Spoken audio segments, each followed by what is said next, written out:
liberty. You're pursuing happiness. You're doing all right. When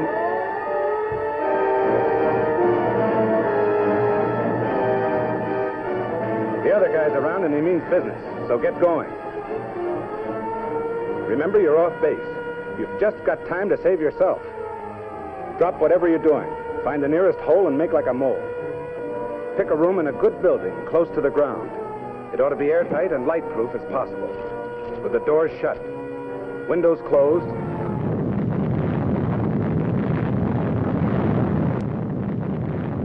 It's a bomb. Duck and cover. Duck and cover. Duck and cover. That's the first thing to do. If you saw it advancing on you a mile away, you'd have about 30 seconds to take cover. Make for the nearest entrance, but be orderly about it. If you are at home when a surprise attack occurs, crawl beneath a table if it is very near, or drop to the floor with your back to the window.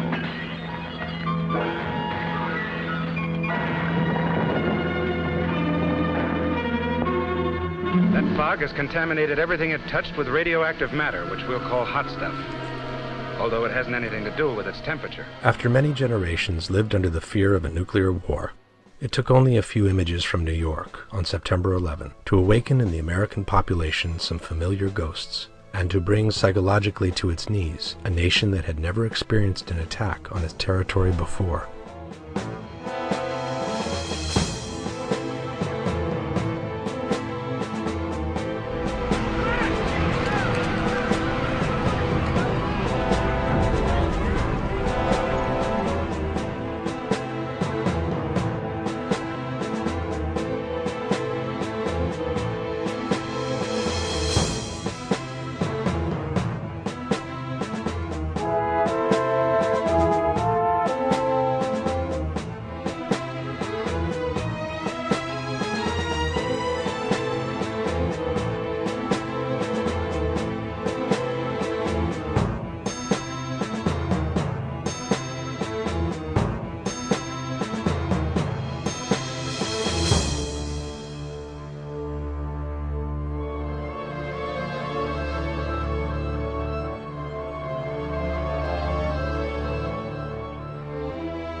Confused between the fear of an unknown enemy and an ill-repressed thirst for revenge, Americans flatly accepted a war, the invasion of Afghanistan, that had already been planned to the smallest detail. Our grief has turned to anger, and anger to resolution.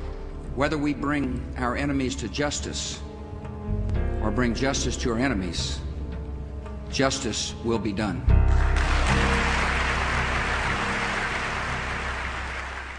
Who really wanted the New York and Washington attacks? Who was truly responsible?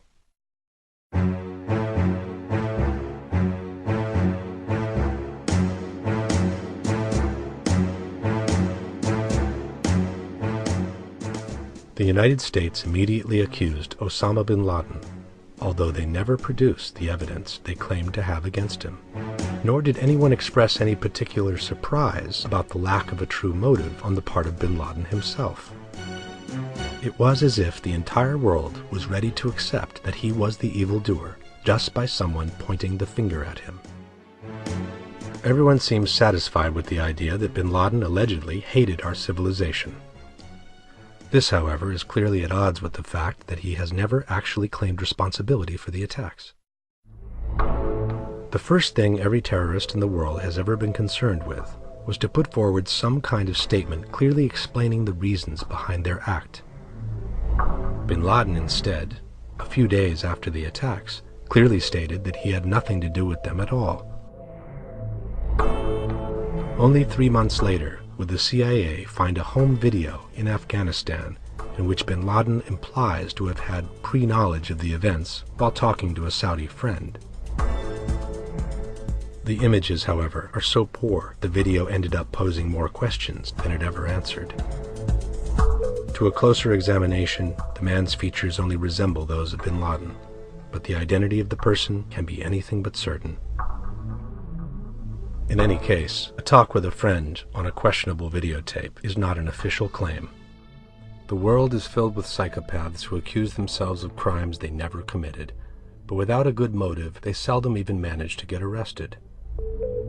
In 2006, the FBI stated that they never had any hard evidence against bin Laden, which contradicted the initial claims by the administration. The Bureau's website lists bin Laden as wanted for the bombings of the American embassies in Kenya and Tanzania, but he is only suspected of other terrorist activities in the world. Officially, Osama bin Laden has never been wanted for the September 11 attacks. It's a new age of wickedness. Popular journalist and radio host Alex Jones, who has been pointing the finger at the U.S. administration since the beginning, had foreseen the attacks 1 month before they took place, and exactly by the hand of bin Laden. This recording is from July 25th, 2001. And I want you to let them know that if there is any terrorism, we know who to blame. If any terrorism comes, it's from this government. And if there was an outside threat like a bin Laden who was a known CIA asset in the 80s, he's the boogeyman they need. 19 hijackers of the planes that crashed into the World Trade Center towers, into the Pentagon, and into the rural area in Pennsylvania. Seen from up close, the official version soon started to show some serious weaknesses. Too many curious events, too many inconsistencies, too many coincidences pointed at the possibility that the truth had been somewhat different from what we had been told. This set off an unprecedented investigation on the internet. Thousands of independent researchers from all over the world ended up bringing to light so many faults in the official version that it legitimized suspicion that the U.S. administration had some kind of role in the attacks. From flight amateurs who perform highly acrobatic maneuvers without ever having piloted a jet in their life, to passports, personal wills, and terrorists' bandanas conveniently emerging from a hole where the plane cannot be found. From an entire Boeing 757 disappearing in a 15-foot wide hole, to modern steel buildings collapsing against the most fundamental laws of physics, it has become very difficult today to maintain that the official version reflects what truly happened on that day. In fact, in 2006, almost half of Americans believed that the Bush administration covered up the truth about 9/11. And the protests of those requesting a new, truly independent investigation keep increasing by the day. The more evidence that is gathered towards an inside job, however, the more it seems that it was not the work of the American government, but of a small group of people, the so-called neocons, or neoconservatives, who came to power with the election of George W. Bush in the year 2000. I, George Walker Bush, do solemnly swear that I will faithfully... These are some of the founders of the so-called PNAC, or Project for the New American Century. Dick Cheney, Donald Rumsfeld, Paul Wolfowitz, Richard Pearl, whose political alliance dates back some 30 years ago. In my opinion, treason. The cabal of neoconservatives at PNAC, I think you all know what that is, who planned this war, Cheney, Rumsfeld, Wolfowitz, Libby, Pearl. This cabal knew the American people would not stand for a war against Iraq unless there was, as they put it in their own document, a new Pearl Harbor. 9/11 supplied that.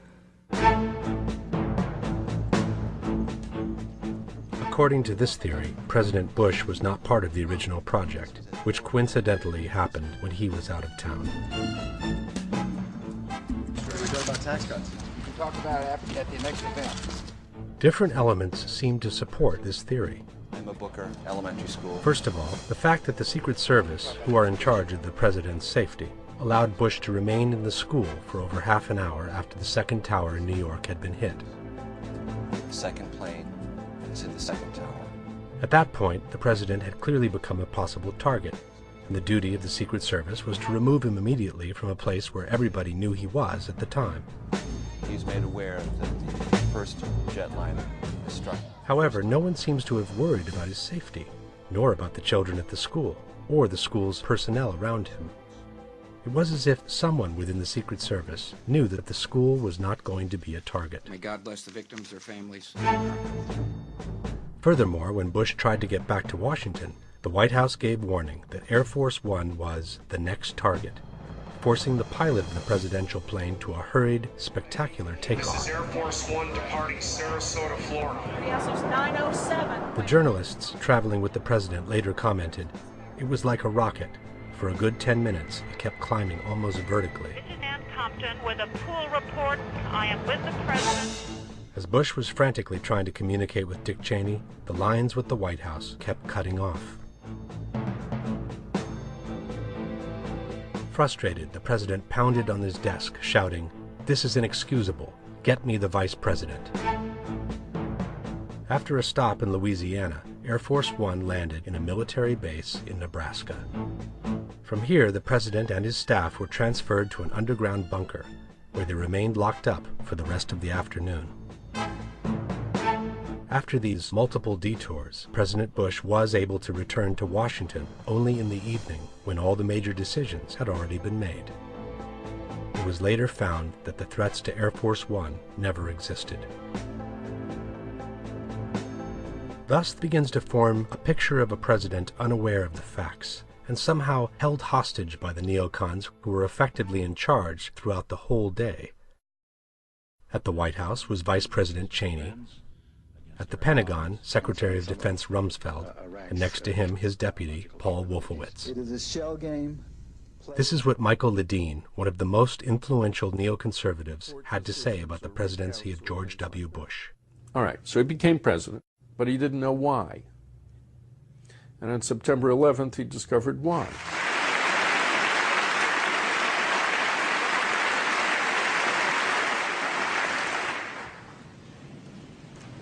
Our war on terror begins with Al-Qaeda, but it does not end there. It will not end until every terrorist group of global reach has been found, stopped, and defeated. I have a message for our military. Be ready. But who are the neocons?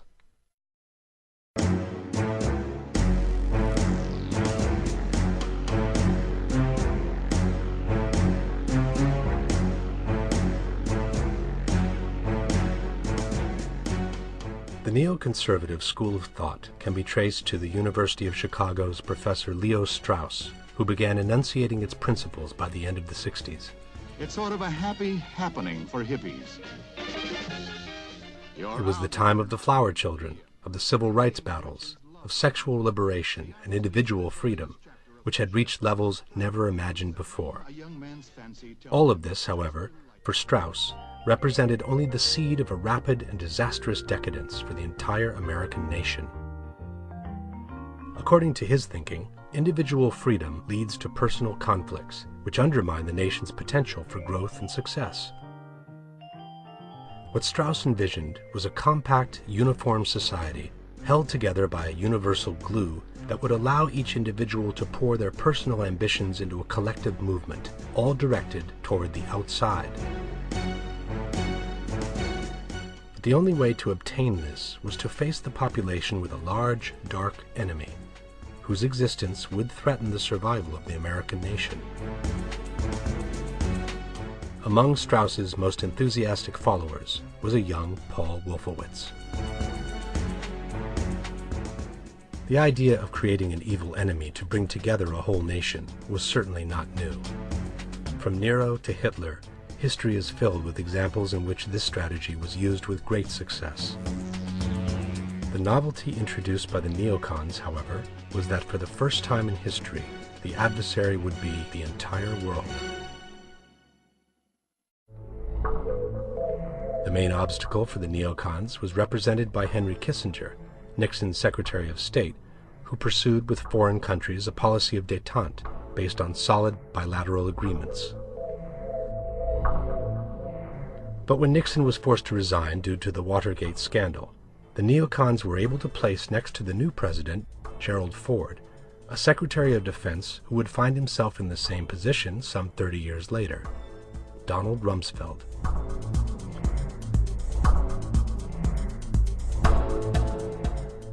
Another neocon who was able to take advantage of the situation was Dick Cheney, who became Chief of Staff for the new president.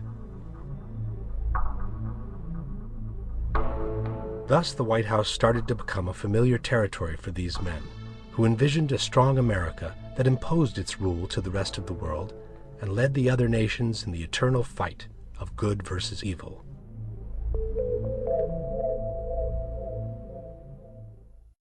In spite of some relatively quiet times with Russia, it was in fact Donald Rumsfeld who kept trying to enlarge the appearance of an enemy that history itself would later reveal as totally non-existent. The Soviet Union has been busy. They've been busy in terms of their level of effort. They've been busy in terms of the actual weapons that they've been producing. They've been busy in terms of expanding production rates. They've been busy in terms of expanding their institutional capability to produce additional weapons at additional rates. They've been busy in terms of expanding their capability to increasingly improve the sophistication of those weapons. Year after year after year, they've been demonstrating that they have steadiness of purpose, that they're purposeful about what they're doing.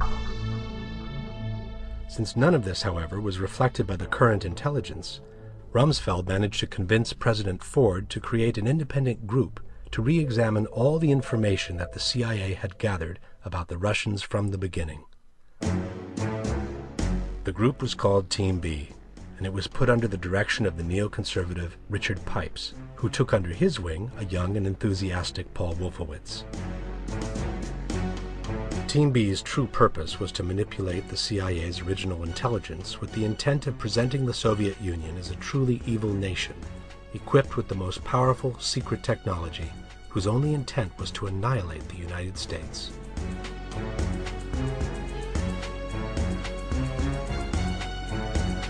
Naturally, by the end of their task, Pipes and Wolfowitz presented a report containing a truly terrifying image of the Soviet Empire. It was, however, a false image, born of the projection of their own need for a powerful enemy towards which to direct the precious energies of the nation that were being absorbed by a moral relativism that they deemed unacceptable. The new Carter presidency imposed a temporary setback in their path to world domination. The need to quickly reconquer the White House led the neocons to seek an alliance in a totally uncharted territory, the religious one, which accounted for a large amount of potential new votes.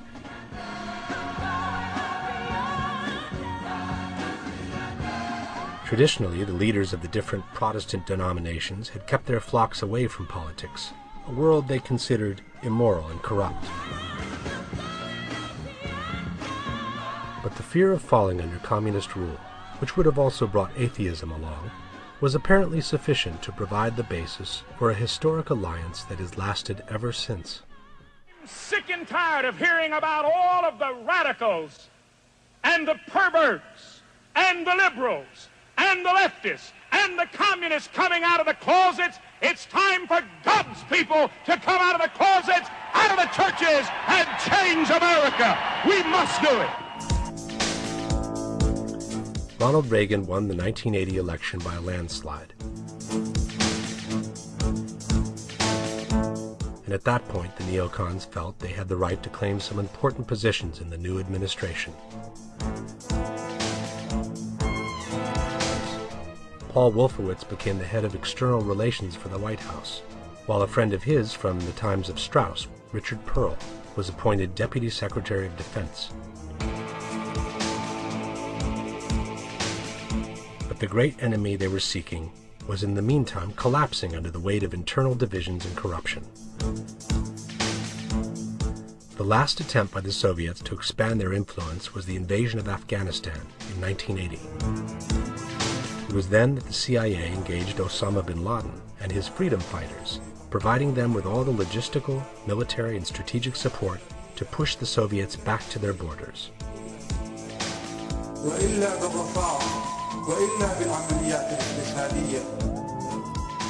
With the departure of the Russians from Kabul, the process of disintegration that would lead to the fall of the Berlin Wall had well begun. Before the collapse of the traditional enemy made of chicken wire, the neocons began to entertain the notion of extending their military and strategic control to the entire world. We want to change some deeply entrenched notions about the proper role of American power in the world. But controlling the world over the last century has always meant to control the supply of energy, which means to control the oil and gas resources in the Middle East. This is not a new concept at all.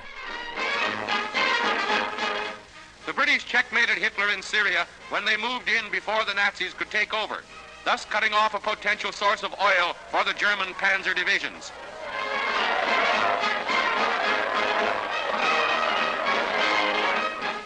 Iran, too, is the same story. The British, with this coup, control almost all of the Middle East oil supply. This is the oil that Hitler badly needed but lost. And with Russia in the way, he can't win the Caucasian oil fields. The golden opportunity came with the first Gulf War in 1991. At the crucial moment, however, with the Iraqi troops in total disarray, President Bush decided to stop the push and leave Saddam Hussein at the head of the nation. The ambitions of global control of the neocons suffered another temporary setback, which turned into a never-ending nightmare with the unexpected victory of Bill Clinton in the 1992 elections. Meanwhile, Russia was pulling itself up again, and the neocons could see the opportunity of world domination slip away year after year. Ever since the Cold War ended, there were people who were fuming on the right, thinking, this is the golden opportunity now that Russia's out of the way for America to take over the world. We're not doing anything about it. Those damn liberals, those soft heads, are keeping us from doing what is our godly mission. As they sat waiting for the end of Clinton's mandate, the neocons put together the so-called Wolfowitz Doctrine, which established the right of the United States to engage in preemptive war anywhere in the world in order to avoid other nations from challenging their supremacy. Thus was born a precise strategic plan of global reach, which we have come to know as the PNAC, or Project for the New American Century. After the return to the White House, with the controversial election won by George Bush in the year 2000, the neocons needed to rehash the operation left uncompleted by the father 10 years before. We now find Dick Cheney as Vice President, Donald Rumsfeld as Secretary of Defense, and as his deputy, Paul Wolfowitz. In order to restart the gigantic war machine, however, it would not be sufficient to awaken the Soviet ghosts, which in the meantime had been relegated to the pages of history. A different kind of enemy was needed. It had to be everywhere and nowhere, elusive but ever present, in order to inject in the American population enough fear for them to support a military response of global reach. يا خيل الله اركبي فاختاروا الخندق الذي تكونون فيه.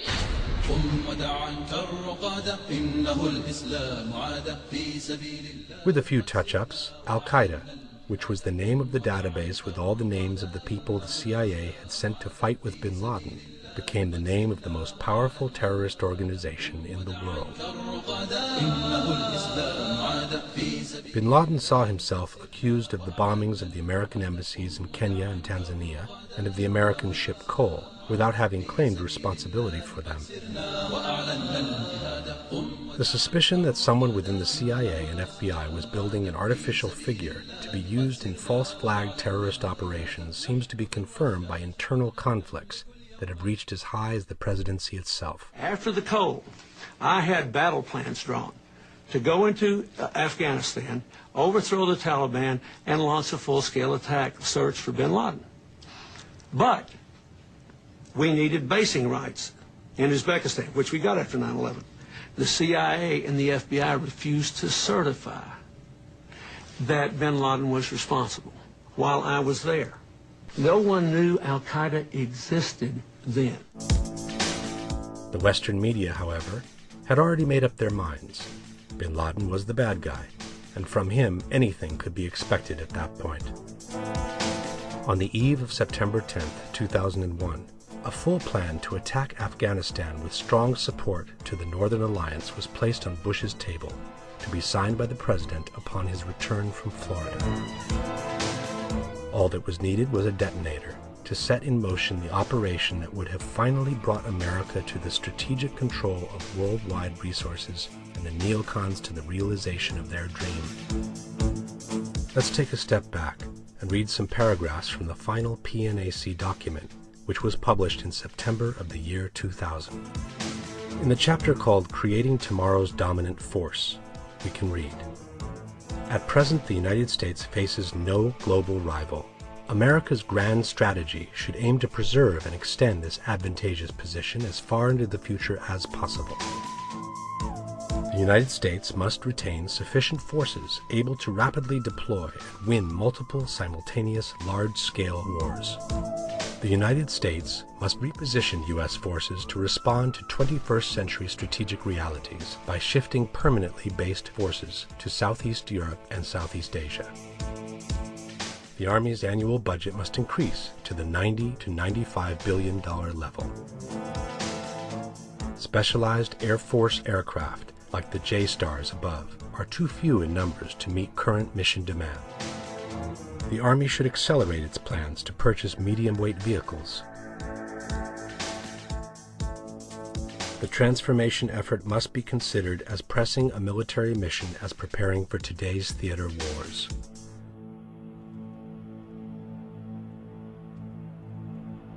Further, the process of transformation, even if it brings a revolutionary change, is likely to be a long one, absent some catastrophic and catalyzing event, like a new Pearl Harbor. Jap planes without warning bring war to America. Our great Pacific outpost in the Hawaiian Islands is ruthlessly bombed as Japan's perfidious declaration of war. Death and destruction unleashed on a nation at peace. On that fateful Sunday morning when this country was extending a friendly hand of conciliation and peace. The treacherous attacks brought death to almost 3,000 American soldiers, sailors, and civilians. Our loss in warships and planes was high, but overnight this nation was united in an all-out determination to avenge the hideous assault on American lives and property. Our battle cry is, remember Pearl Harbor. Dense black smoke billowed to the sky as the massive control tower began to keel over. The Arizona's courageous crew stuck to its guns until the very end. Here was displayed heroism that will live forever in the glorious annals and traditions of the American Navy.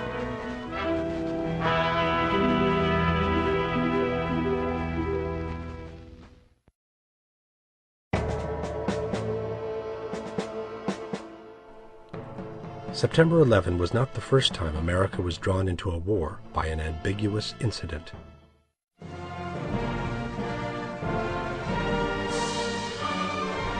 The American Constitution doesn't allow the United States to wage a preemptive war, and reserves for Congress the power of declaring war to another nation.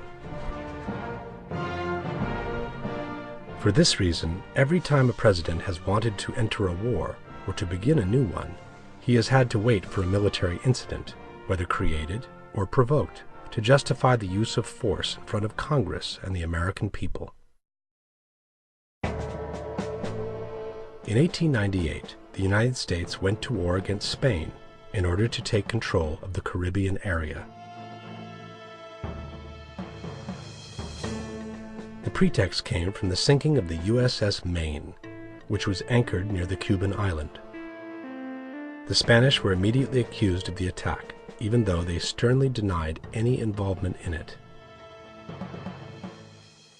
The images of the sunken vessel and those of the sailors' funerals were shown in the first movie theaters of the nation, thus generating a strong wave of indignation that allowed Theodore Roosevelt, then Secretary of the Navy, to start a war he had already prepared to the smallest detail. Only in 1980, almost a century later, would America recognize that the Spanish were not responsible for the attack. In order not to accuse themselves, however, the United States declared that the Maine was sunk because some explosives had been stacked too close to the steam room. In the meantime, the entire Spanish Armada had been wiped out, and America had become the new maritime power, with strategic positions going from the Caribbean to the Philippine Islands. In 1915, it was the sinking of the USS Lusitania by a German submarine to trigger the crisis that would eventually bring the United States into the First World War. It appears, however, that the U.S. had secretly slipped to the Germans the information that the ship was carrying a special cargo of weapons headed to England. This provoked the reaction from the German submarine, which sunk the vessel on which more than 100 Americans were also traveling.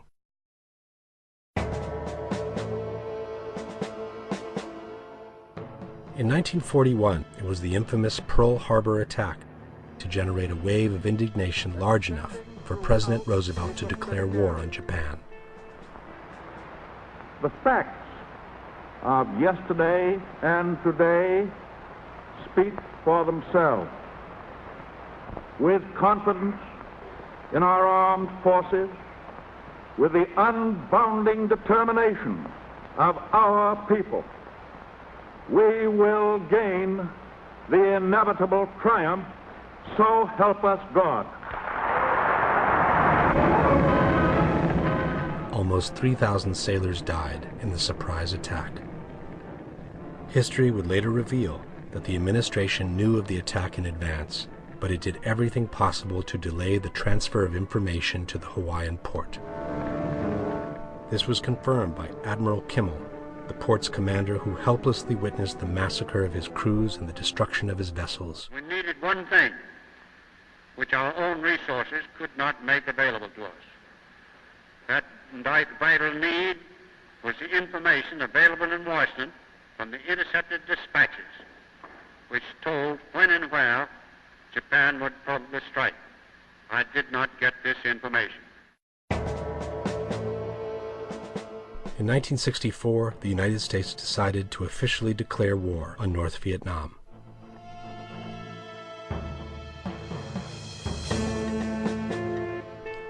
The war pretext came from the so-called Tonkin Gulf incident, in which North Vietnamese boats were accused of having launched torpedoes against the American destroyer Maddox. Then Secretary of Defense Robert McNamara immediately announced to the press the upcoming military action.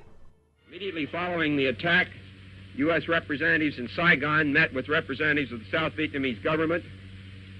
They jointly agreed that joint retaliatory action was required.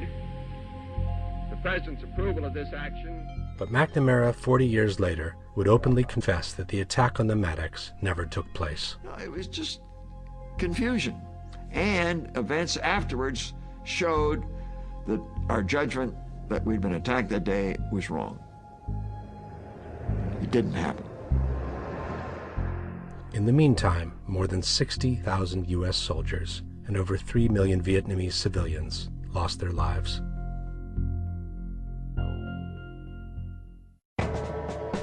In 1990, the situation between the United States and Iraq had grown tense, and the group of neoconservatives around President Bush convinced him it was time to attack Saddam Hussein.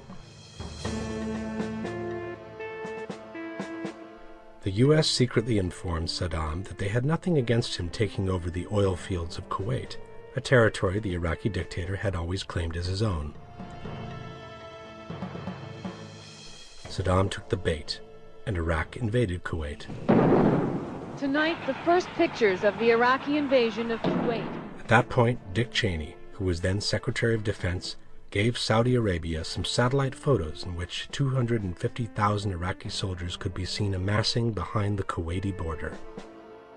Fearing an invasion, the Saudis granted the U.S. the extraordinary permission to establish military bases on the territory.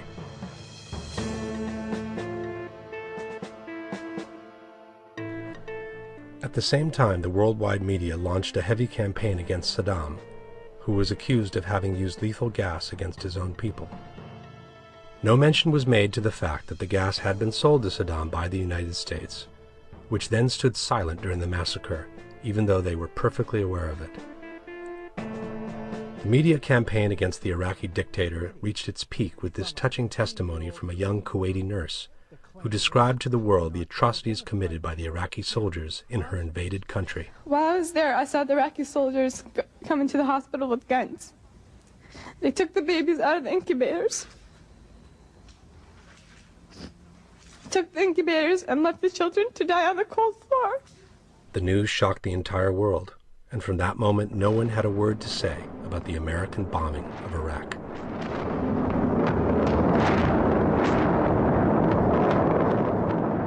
Ten years later, some journalists stumbled onto a set of satellite photographs taken by the Russians over the same desert in the same days.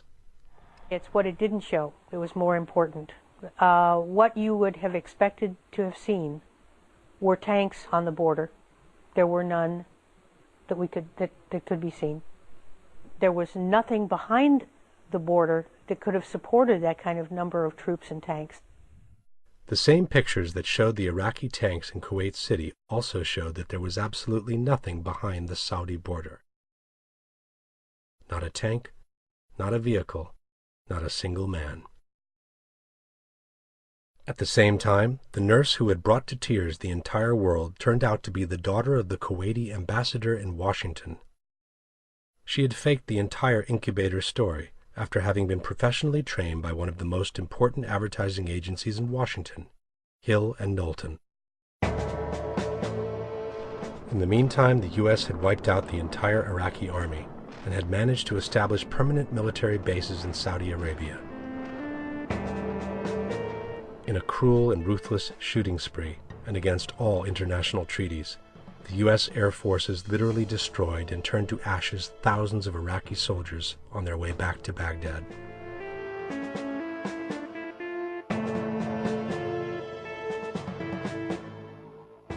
Before taking this picture, the photographer wrote on the side of the tank, "If I don't photograph this, people like my mom will think that war is what they see on TV."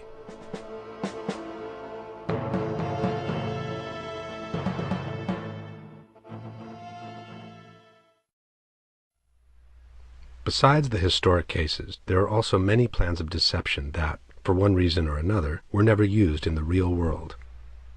One of them is called Operation Northwoods, a 1962 CIA secret plan that was declassified a few years ago.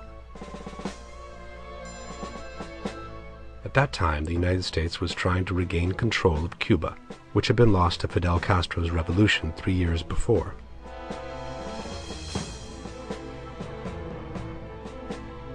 Under the subject Justifications for a Military Intervention in Cuba, we can read the following proposals.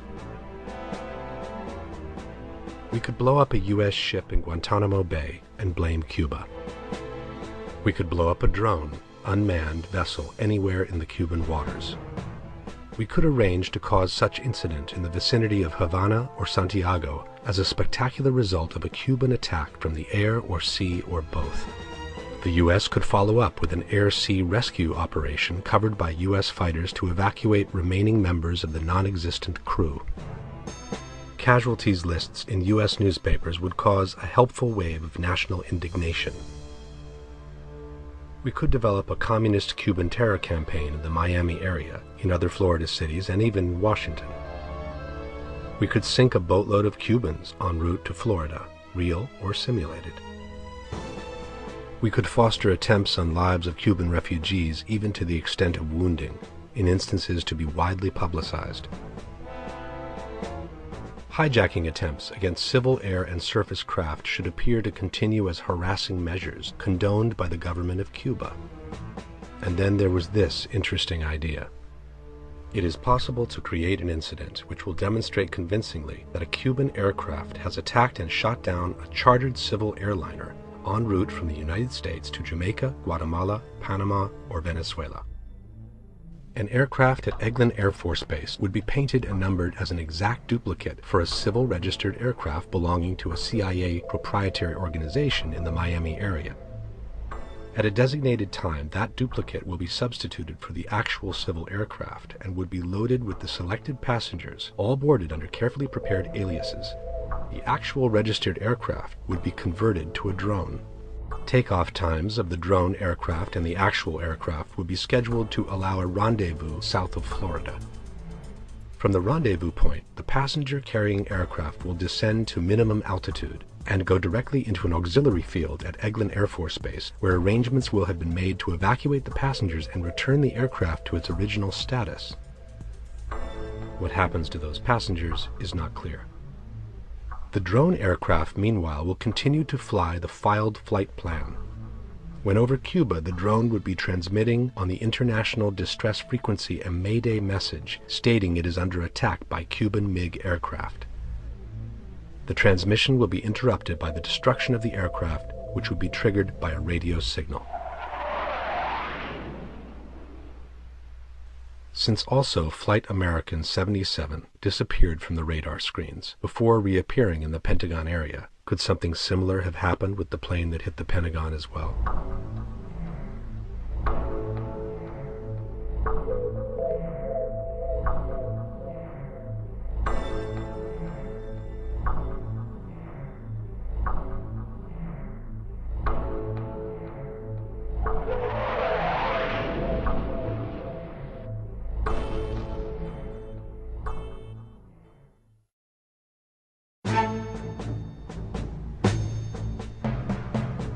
The American military elite seems to respond to the recurring need of waging wars of conquest, both to increase the control on worldwide resources and to maintain a healthy and productive war industry that is among the most profitable altogether.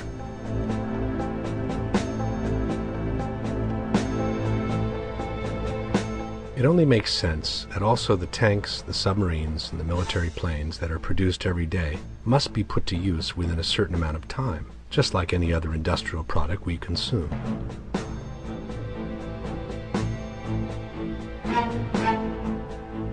This is a military planes graveyard located near Tucson, Arizona.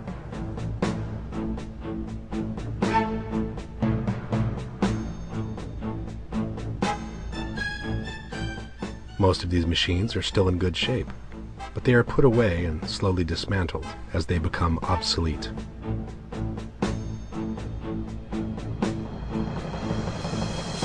President Eisenhower, himself a former general, was among the first ones to foresee the danger that a permanent military industry could represent for his country. I get tired of saying that defense is to be made an excuse for wasting dollars. I don't believe we should pay 1 cent for defense more than we have to. Before he left office in 1961, he gave a memorable speech that today appears as a lucid prophecy. Of this conjunction of an immense military establishment and a large arms industry is new in the American experience. In the councils of government, we must guard against the acquisition of unwarranted influence, whether sought or unsought, by the military-industrial complex. The potential for the disastrous rise of misplaced power exists and will persist. We must never let the weight of this combination endanger our liberties or democratic processes. Eisenhower's prophecy, unfortunately, became true. The rush of battle. The glory of victory. The birth of heroes. These are the movies that brought the front lines to the front row. Every Saturday night, the Military Channel brings you the films that went beyond the battlefield and showed you war like... Fed by a culture of war, which has even created its own television channel called the Military Channel. On the Military Channel. The arms industry is enjoying one of the most productive and rewarding times thanks to the wars in Afghanistan and Iraq. In the meantime, the Pentagon's budget has risen to over $400 billion per year. That's more than 4 times the amount that the neoconservatives ever dared to dream in the year 2000. To maintain the Bush administration war doctrine, massive increases in military spending have been required. The United States now spends more than $400 billion annually on the military, 7 times as much as the next biggest spender, and nearly equal to what the rest of the world spends combined. Obviously, the large corporations like Boeing, Lockheed, or Raytheon produce weapons not only for the United States, but also for the rest of the world. It is an incredible thing that we arm the world and then turn around and come to Congress and say, look at all these weapons out there.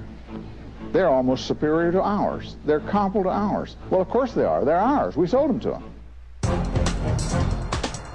It takes mobility to win the day. Our forces need to be fast and agile. The Hellfire 2 missile system defeats advanced armor by semi-active laser guidance. And such a system is Skyguard, a high-energy laser shield against short-range rockets. Hellfire 2 is the weapon of choice on Apache, Super Cobra, SH-60, and HH-60 helicopters. Part of a system delivering unprecedented levels of assured networked interconnectivity. Airborne laser is making impressive progress on its way to demonstrating the lethality of a megawatt-class directed energy weapon system. Skyguard is designed to stop the conventional man-pad. Advanced EHF's phased arrays also deliver a new super agile service, providing a 12-fold increase in cross-link data In the case of a ground-to-air attack, sensors detect the missile's launch and the fire unit slews to acquire. This technology has addressed the deadly Katyusha rocket, a weapon favored by terrorists. This is the muzzle of this powerful laser system to protect mobile forces as well as high-value assets. Multiple kills are readily handled, all at the speed of light, and providing force protection when and where it is needed.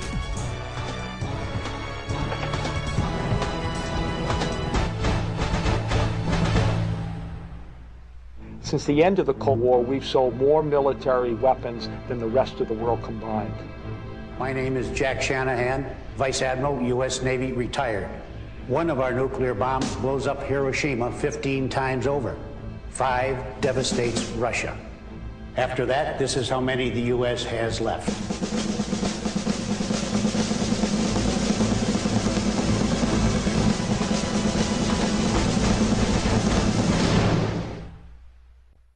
Another important element that contributes to the recurring need for America to extend its reach beyond the national borders is definitely oil. At the end of World War II, the U.S. found itself as the only country whose territory had not been damaged directly by the war.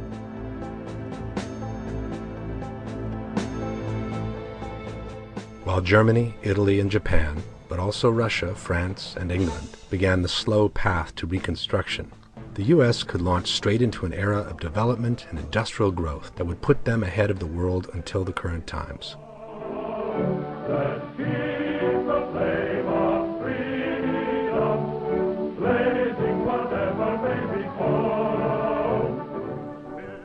Thus began the quest for the so-called American dream, a dream made of wealth, comfort, and well-being that still plays a major role in modern American culture. So we can have things with new beauty, longer life, and low maintenance costs. Improvements we can afford because they are economically produced, and that can be bought by more and more people for less money than they ever cost.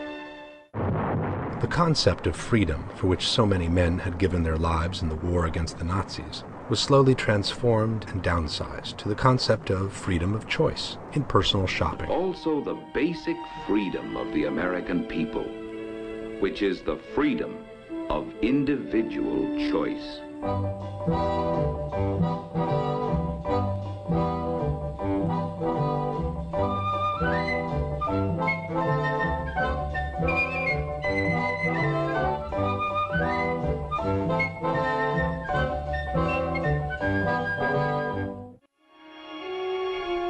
Our abundance is big and comes from bigness. The bigness of our busy business. The bigness of our fields. The bigness of our fast-moving, modern America. Our bigness, our greatness, the abundance that stems from liberty is based on free and thrifty use of the great American penny. The foundation of our wealth enough new pennies coming from our mints each month to supply copper for 3 new Statues of Liberty.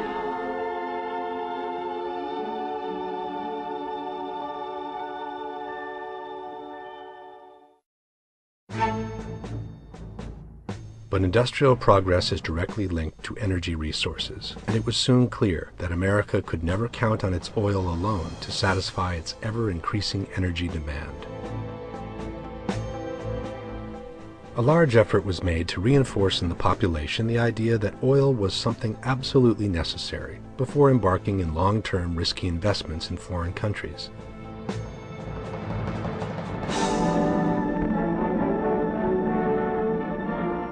Gasoline, for example, the most efficient mobile power source on Earth. That was the stuff that powered all those cars and trucks. And using the magic of research, oil companies compete with each other in taking the petroleum molecule apart and rearranging it into, well, you name it, fabrics, toothbrushes, tires, insecticides, cosmetics, weed killers, a whole galaxy of things to make a better life on Earth. After weeks of discussions, there was a meeting at Qasem Palace on the outskirts of Jeddah. It was there that Saudi Arab government officials representing His Majesty signed a concession covering roughly 320,000 square miles. This was the starting point of a new American business venture abroad. The popular image of the gold seeker was quickly replaced by that of the seeker of oil, which not by chance was also called the black gold. Most important of all, the job would require men, hardy men, determined men, men who were willing to leave families and friends and journey halfway around the world on a quest that might end in failure. Men who could face hardship and monotony and still take it. And gradually they began to arrive. Carpenters, machinists, riggers, technicians, drillers, executives too, eager to extend a welcoming hand clasp to the new arrivals. Finally they drilled the first well. They found oil, but not in commercial quantities. It was not encouraging. They drilled again. No luck. And again, still failure. And then, at Dammam, it happened. Oil in commercial quantities had been brought in after 3 long, discouraging years. This was the goal toward which they had striven. This was the victory that faith and sweat had bought. It was the birth of a new concept that would strongly influence American foreign policy from that time on, the so-called American interest abroad. Serving the interest of the United States and demonstrating the vitality of the American system of free enterprise. A system which, from this new frontier, is pumping into the trade of the world oil. One of the materials that is making a truly great contribution to our modern civilization.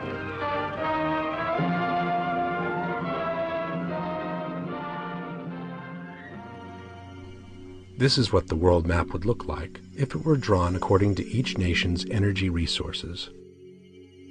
As one can see, the countries in the Persian Gulf would be larger than all the rest of the world together.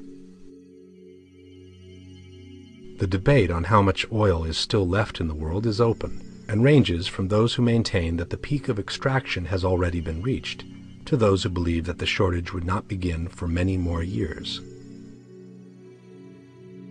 In any case, the United States produces only 4% of the oil in the world, while it consumes about 26% of the total production.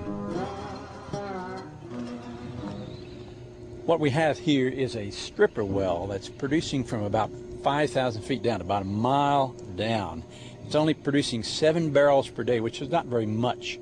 Most of the wells in this area produce about 7 barrels per day. This well once produced 100 barrels per day about 30 years ago. Since then, it's declined because it's only so much oil down in the ground, so we're producing it all, and it's running out of oil. The need for foreign oil has been rising dramatically for the United States over the past 30 years. In 1973, the U.S. needed to import only 28% of its total consumption, while that figure today is nearing 60% and is projected to reach 70% by the year 2025. For this reason, in the recent past, Americans have also been looking at a different energy resource, natural gas. The majority of the reserves are located in the different states of Central Asia that once belonged to the Soviet Union, especially those around the Caspian Basin. In 1998, Dick Cheney, who was then the president of Halliburton, an oil and services company, commented, "I can't think of a time when we have had a region emerge as suddenly to become as strategically significant as the Caspian." The good Lord didn't see fit to put oil and gas only where there are democratically elected regimes friendly to the United States. Occasionally, we have to operate in places where, all things considered, one would not normally choose to go. But even more interesting is this document presented by a Unocal oil company official to a senatorial commission for energy in the same year. It offers a totally different picture about the true interests of the United States in Afghanistan. The main issue was the need for multiple pipeline routes for Central Asian oil and gas. The Caspian region contains tremendous untapped hydrocarbon reserves. Proven natural gas reserves within Azerbaijan, Uzbekistan, Turkmenistan, and Kazakhstan equal more than 236 trillion cubic feet. The region's total oil reserves may reach more than 60 billion barrels of oil. As one can see, the entire Caspian Basin has already been divided among the largest oil companies in the world. But there remains one problem, said the document: how to bring these huge amounts of resources to the countries that need it most, especially China and Japan. One option is to go east across China, but this would mean constructing a pipeline of more than 3,000 kilometers to central China, as well as a 2,000-kilometer connection to reach the main population centers along the coast. A second option is to build a pipeline south from Central Asia to the Indian Ocean. From there, the gas could be loaded onto ships bound for the east. One obvious potential route south would be across Iran. However, this option is foreclosed for American companies because of U.S. sanctions legislation. The only other possible route option is across Afghanistan, which has its own unique challenges. The territory across which the pipeline would extend is controlled by the Taliban, an Islamic movement that is not recognized as a government by most other nations. From the outset, we have made it clear that the construction of our proposed pipeline cannot begin until a recognized government is in place that has the confidence of governments, lenders, and our company. In the summer of 2001, the Unocal people made one last effort to find an agreement with the Taliban. But the meeting failed, ending with this ominous threat directed to the Taliban: either we will cover you with a carpet of gold, or we will bury you under a carpet of bombs. On September 10th, a detailed plan to attack Afghanistan was put on George Bush's desk for him to be signed upon his return from Florida. The following morning, the Twin Towers were turned into rubble. The United States immediately accused bin Laden, who at the time was in Afghanistan, and requested the Taliban to hand him over. I want him held. I want justice. And there's an old poster out west, as I recall, that said "Wanted, dead or alive." Bin Laden declared that he had nothing to do with the attacks. From Afghanistan, he said, it would have been impossible for him to organize such a complex and sophisticated operation. And a few days later, he added, "There exists a government within the government of the United States. That secret government must be asked as to whom carried out these attacks.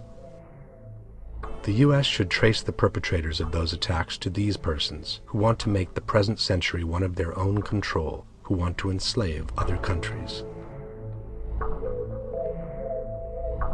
The Taliban responded that they would hand over the Saudi sheikh after the United States had shown the world the evidence that he was responsible for the attacks. But this never happened, and 3 weeks later, the United States attacked Afghanistan at the head of an international coalition.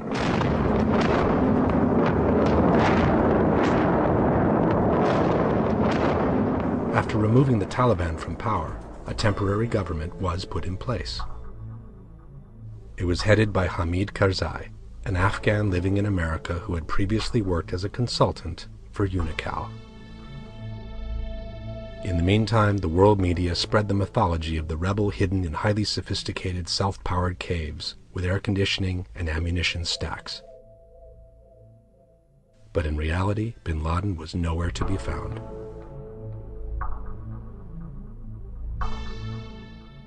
Instead of increasing the pressure, 3 months later, President Bush shocked the world by suddenly announcing that bin Laden had become irrelevant. And, again, I don't know where he is. I repeat what I said. I truly am not that concerned about him. In the meantime, the deal between Afghanistan, Turkmenistan, and Pakistan for the pipeline to the Indian Ocean had been signed, exactly at the conditions posed by Unocal 4 years before. If you map the pipeline, proposed pipeline route across to Afghanistan, and you look at our bases, matches perfectly. Our bases are there to solve a problem that Taliban could not solve. Taliban couldn't provide security in that part of Afghanistan. Well, now that's where our bases are. One of the ways that gives the oil companies tremendous clout is the recognition that their interests and the interests of the nation are pretty much the same.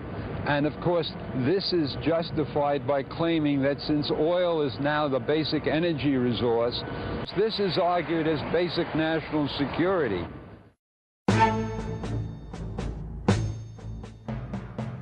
As we know, the final goal for the neocons had always been Iraq, which had nothing to do with Islamic terrorism.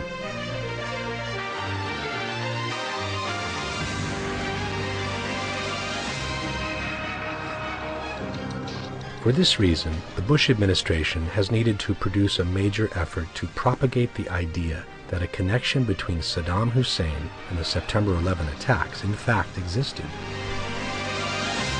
General Clark has said publicly that on 9/11, as American couples were holding hands and jumping to their death, the White House called him and said, "Pin it on Iraq."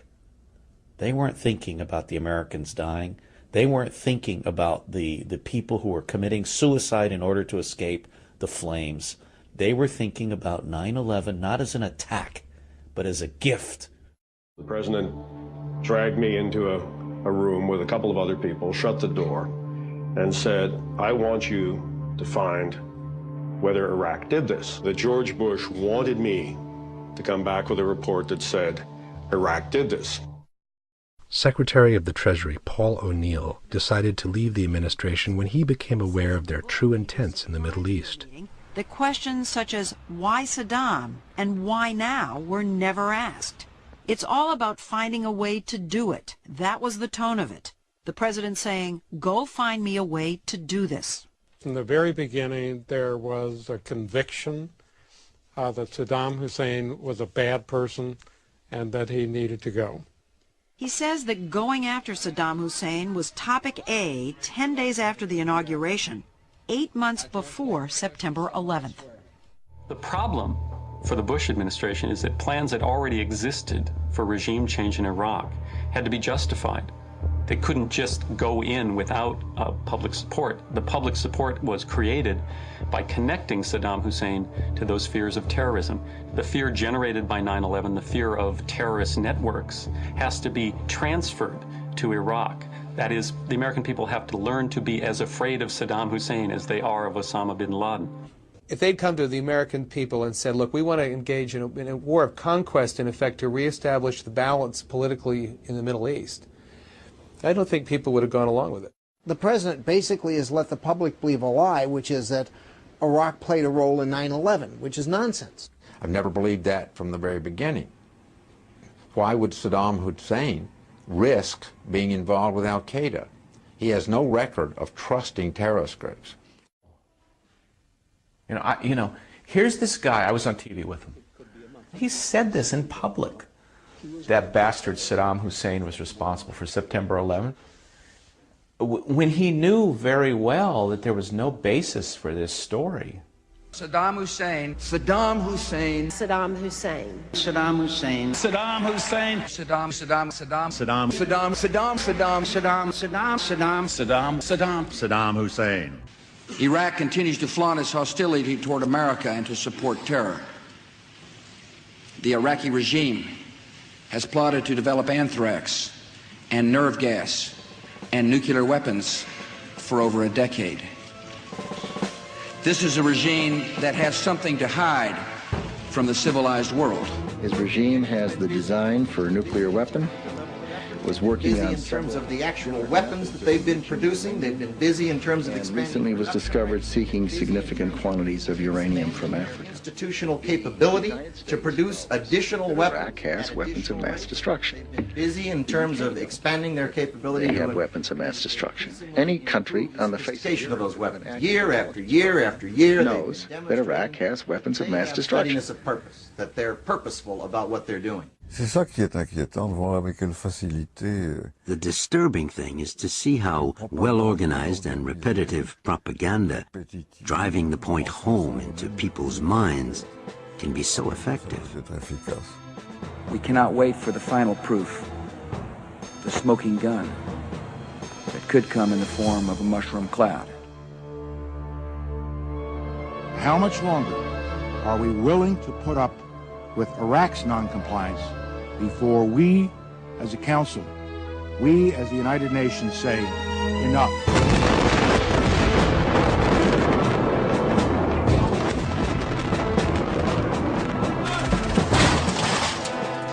Come out! Open the door! Open the door!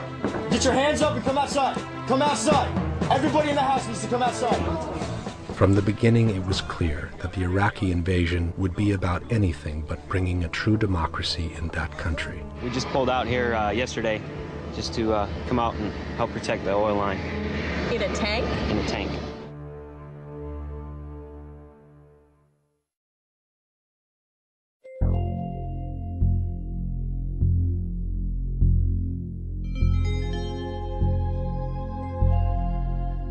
Prize thief among the high Nazis was Hermann Goering, who looted museums and private... At the end of World War II, the American soldiers recovered from the residence of Hermann Goering a vast collection of art pieces the Nazi leader had been removing from the museums of the conquered cities.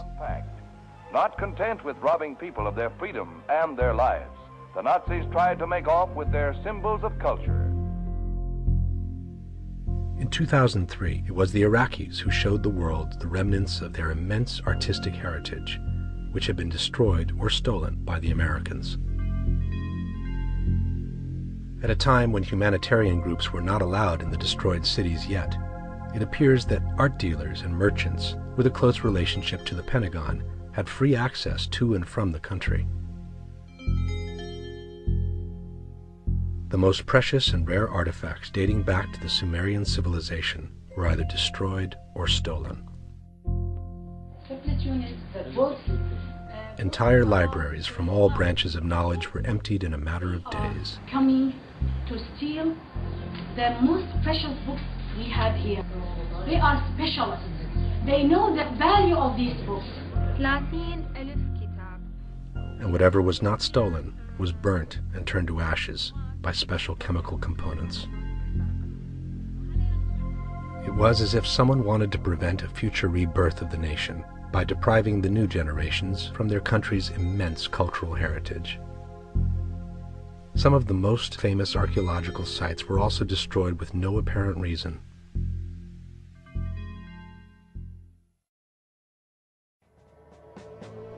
In the meantime, the Bush administration convinced Congress to approve the extraordinary printing of $20 billion in cash to be used for the reconstruction of Iraq. We will help them to restore basic services, such as electricity and water, and to build new schools, roads, and medical clinics. 360 tons of $100 bills were physically transported to Iraq in single packages worth a few $1 million each. A As soon as they arrived, the packages were stacked in the basement of Saddam's former residence. The money was officially under the responsibility of the international coalition, but it was in fact the Pentagon that handled and controlled it in the person of the so-called American proconsul, Paul Bremer. As soon as Bremer took charge of Baghdad, he declared Iraq a territory where the Iraqi law was no longer valid, but he didn't put it under the American law either. This created a vacuum of power in which the only law became the law of survival. So American law was suspended, Iraqi law was suspended, and Iraq basically became a free fraud zone. In a free fraud zone, you can steal anything you like. And that was what they did. Any American company that came up with a project was immediately financed, with no questions asked, and sometimes even without signing a receipt. $2 million was due on the 1st of August. We went down to the vault, got the $2 million in crisp new $100 bills. They were shrink-wrapped in $100,000 amounts. We called the representative of Custer Battles and said, come on up and get your payment, bring a gunny sack. We've got your money ready for you. Yet the only companies allowed to participate in the no-bid contracts were Halliburton and its subsidiaries, which ended up getting the entire share of the pie. When the vice president is your former CEO, you're going to get the access that other people don't. But this isn't all. All the money literally disappeared in a couple of months, without a single school, hospital, or bridge ever being built.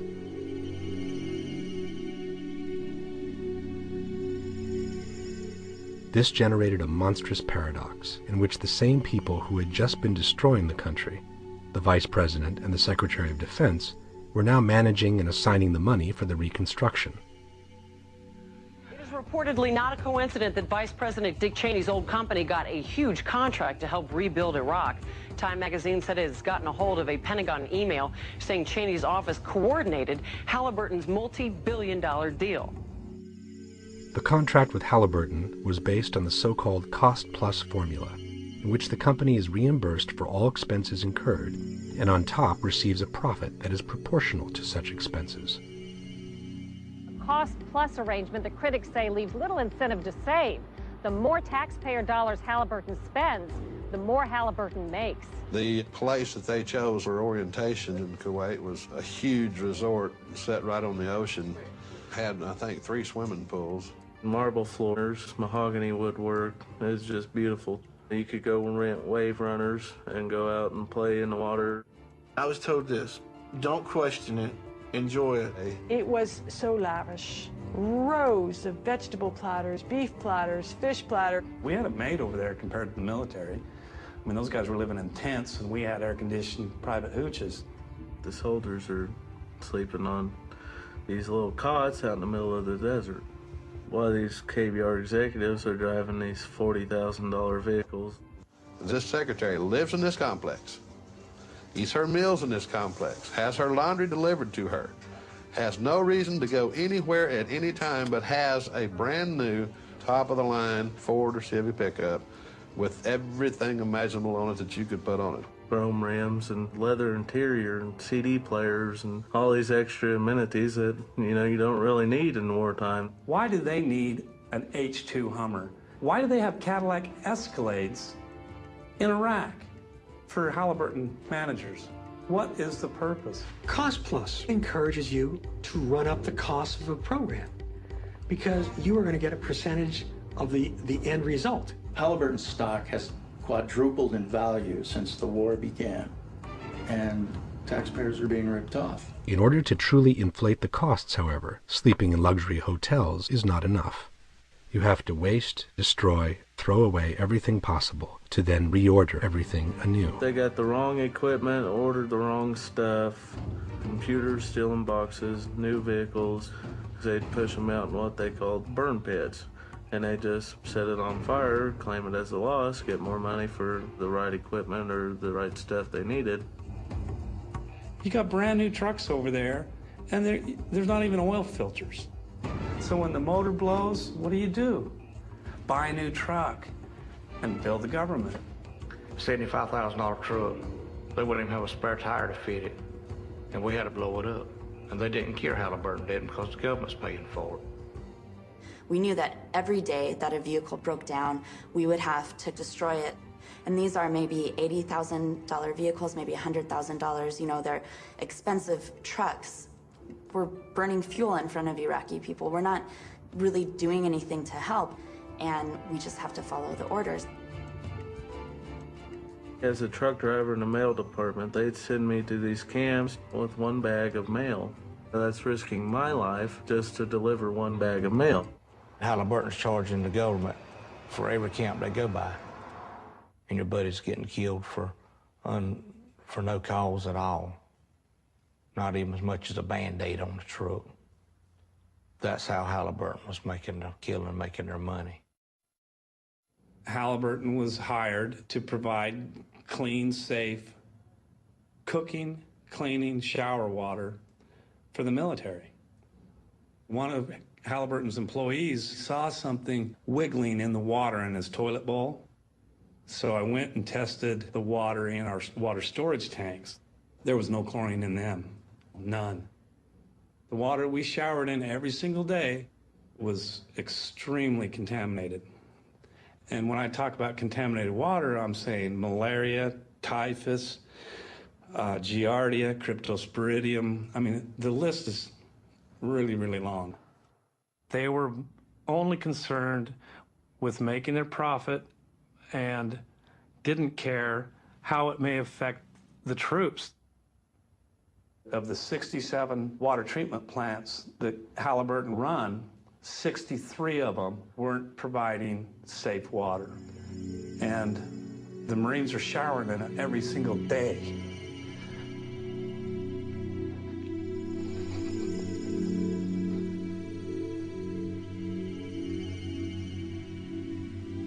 In the meantime, the Pentagon had registered the disappearance of over $2 trillion in one fiscal year alone. When DOD's own auditors say the department cannot account for $2.3 trillion in transactions in 1 year alone. It is,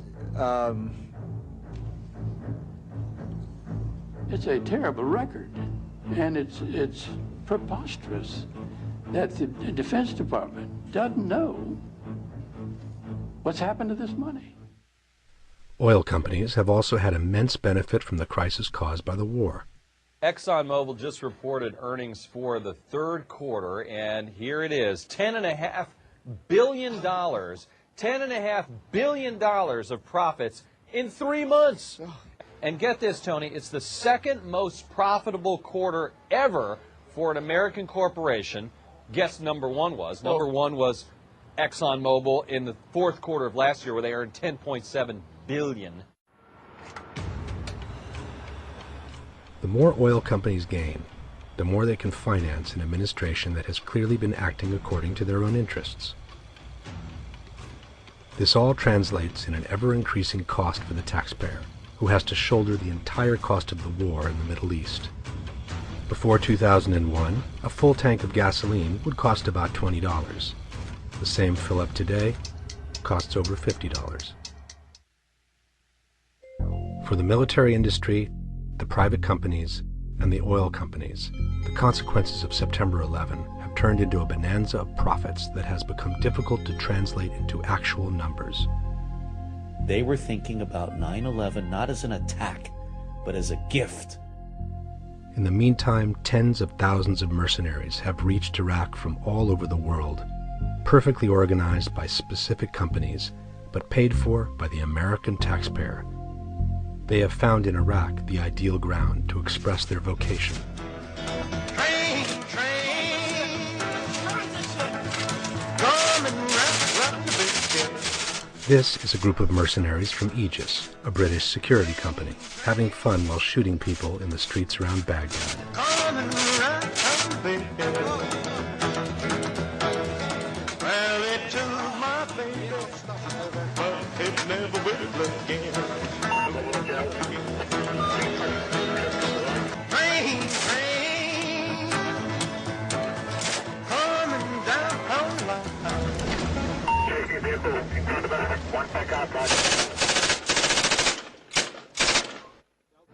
Also, regular soldiers often showed a very peculiar interpretation of the rules of engagement. All right, I don't want to hear it. In this case, the time between the warning shot and the actual shooting is no more than 3 seconds.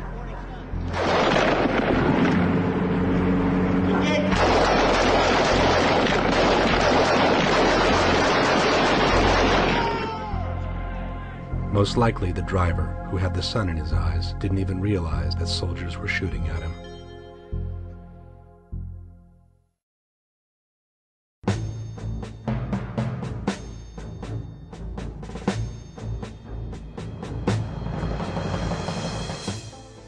The most shameful moment came with a publication of a series of photographs depicting American soldiers inflicting all kinds of tortures on Iraqi prisoners. The so-called Abu Ghraib scandal shook the world.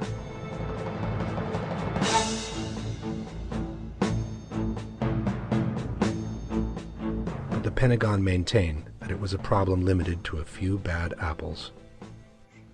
Our Army values of loyalty, duty, respect, selfless service, honor, integrity, and personal courage are taught to our soldiers from the moment that they enter the training base.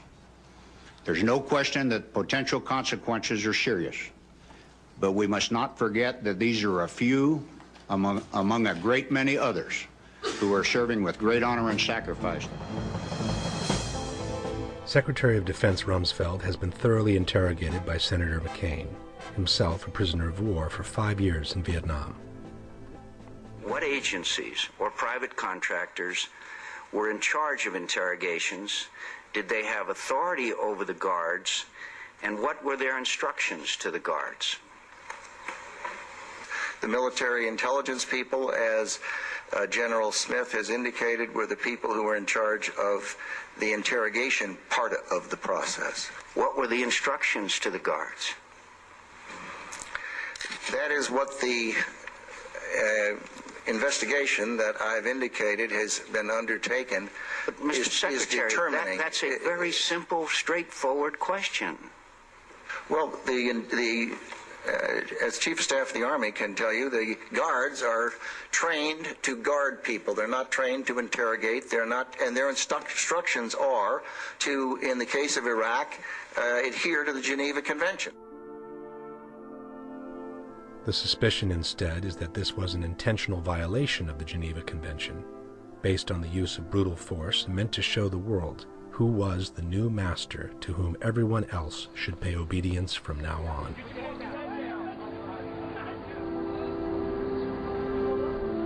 Turn your head! Turn your head! Yes. Stay.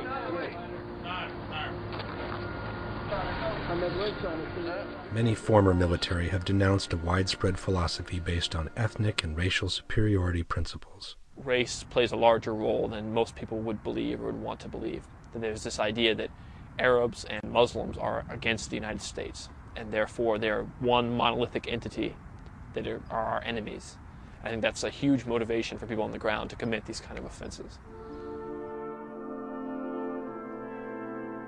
Pulitzer Prize winner Seymour Hersh, who had denounced to the world the horrors of My Lai, later found that the torture techniques used in Iraq had been approved directly by Secretary of Defense Rumsfeld. A secret document named Copper Green described and encouraged techniques of physical restraint and sexual humiliation for the prisoners. The document suggested in particular the use of the fear of dogs, removal of garments, and forcing the prisoners for long periods of time in stressing positions.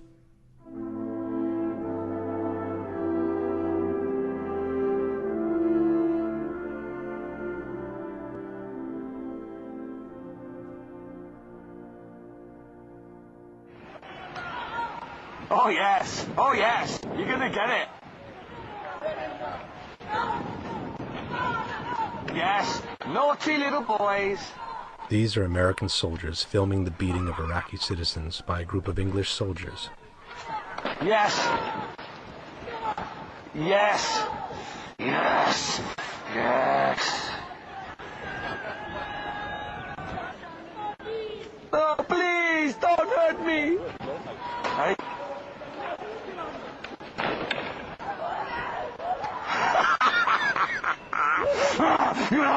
Shoot it off! You're gonna die.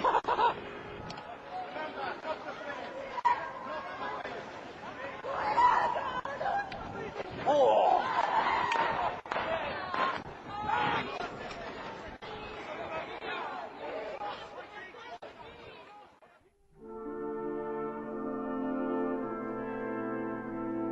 It was, in fact, a true philosophy, intended to pervade every level of the army, from the lowest to the highest. A philosophy that had nothing to do with the installation of democracy, but betrayed instead the same principles of superiority and desire for domination that had been outlined in the Project for the New American Century, signed by the neocons.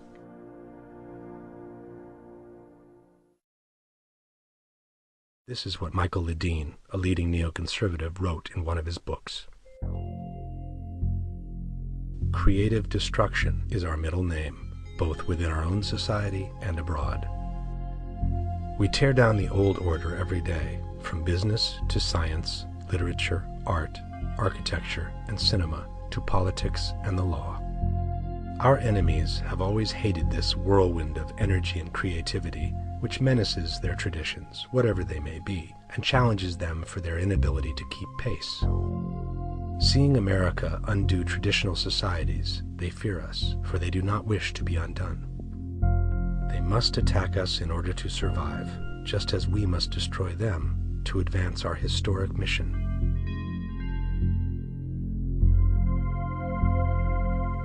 In the meantime, the number of soldiers who have died in Iraq has surpassed 3,000, more than the number of the victims of September 11. Enlisted among the most needy and desperate, they are deluded with false promises of career and adventures. Before they go to the front, they undergo a thorough process of brainwashing, meant to transform them into simple machines, capable only of killing. You don't give a fuck, and somebody's gonna get fucking killed. You understand me? I will fucking go spastic on every fucking single one of you. You better fucking wake up. You better get some fucking intensity. You better fucking realize what the fuck is going on. This is serious fucking business. We got 2 more fucking weeks here, and I'm not in the mood for somebody who doesn't give a fuck. You understand? Yeah. Do you fucking understand, kid? I swear to God. Do you understand? Yeah. Do you understand? Garcia, you better wake the fuck up. Do you understand? Yeah. McBride, do you fucking understand? Yeah. Let's clean our fucking weapons, get in the fucking vehicles, and ready to fucking go.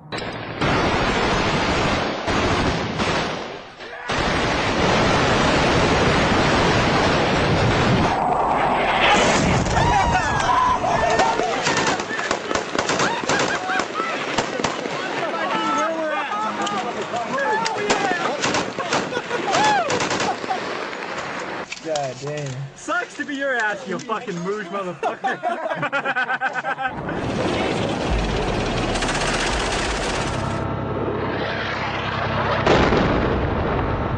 Woo-hoo! What mosque?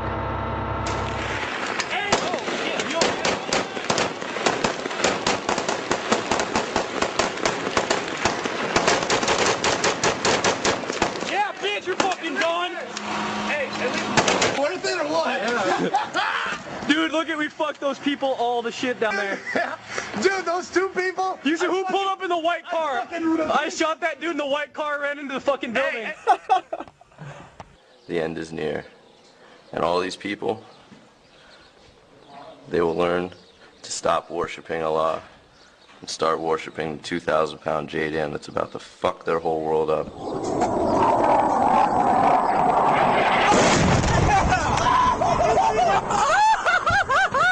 Did you see that? That is fucking sweet! Seen from the sky, life and death become like elements of a video game, played by people no longer capable of realizing they are dealing with the lives of other human beings. Range auto. Alright, got auto range on it. Roger. Yeah, Roger. Engaging. Got him. Good. Second one. Hit the other one. Hit the truck. Go to the right, see if anybody's moved by the truck. Go ahead and store that. Auto range store. There's another guy underneath. Move right there. Good. Firing. Hit it.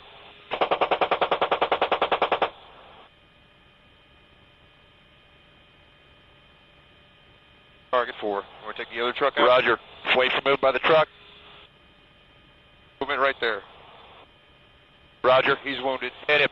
Right, hitting the truck. Hit the truck and him. Go forward of it and hit him.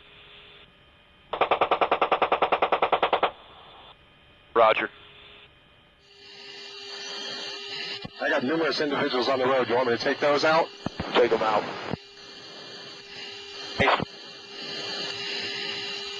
10 seconds.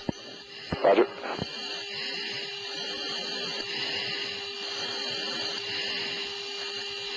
Impact. More than 1 million Iraqi civilians have been killed in the first 5 years of war. Entire towns have been erased from the map. Before the war, Fallujah counted more than 350,000 people. Today it is a land of ruins that is being covered with cement to contain the devastating effects of radioactivity caused by the use of depleted uranium.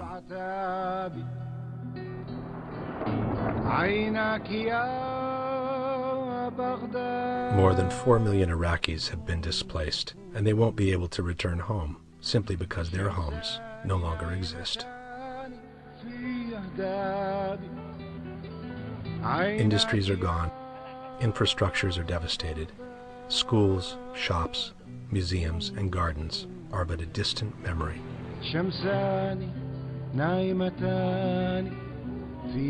After the $20 billion in cash meant for the reconstruction was stolen, children don't even have enough water to drink.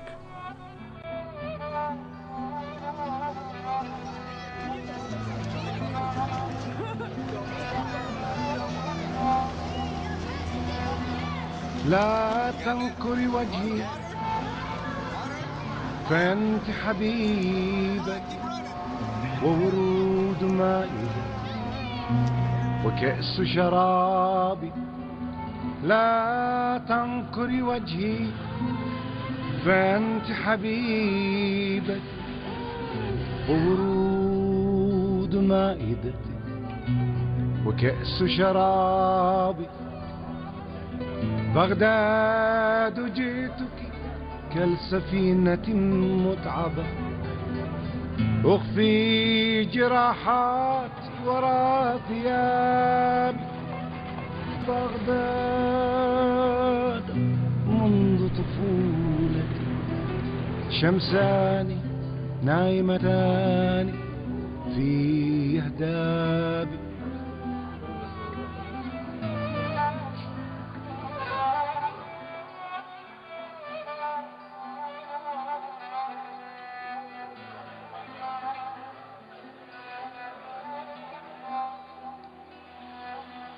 لا تنكري وجهي